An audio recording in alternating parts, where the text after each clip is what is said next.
Before the mailbox existed, mail delivery was improvised.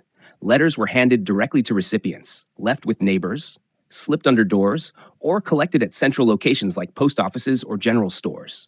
Delivery depended on presence and availability. If you weren't home, your mail waited or went missing. As mail became more common, this system stopped working.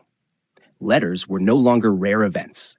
They became routine, personal, and time-sensitive. Delivering them required a place that didn't rely on human coordination. The mailbox exists because the act of receiving information needed to be separated from the act of being present. Early solutions were simple slots cut into doors or shared boxes mounted on walls. These worked, but introduced new problems.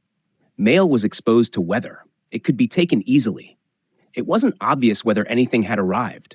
The challenge wasn't just holding mail, it was protecting it, signaling delivery, and doing so without requiring interaction. That's where the familiar mailbox form emerged.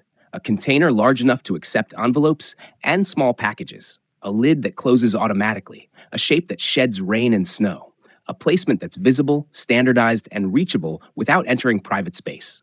The mailbox balances two opposing needs: accessibility and security. It must be easy for strangers to use and hard for strangers to exploit. It must sit in public space while protecting something personal. Once this balance was achieved, the design stopped changing. Not because it couldn't, but because it quietly fit human routines so well that we stopped noticing it.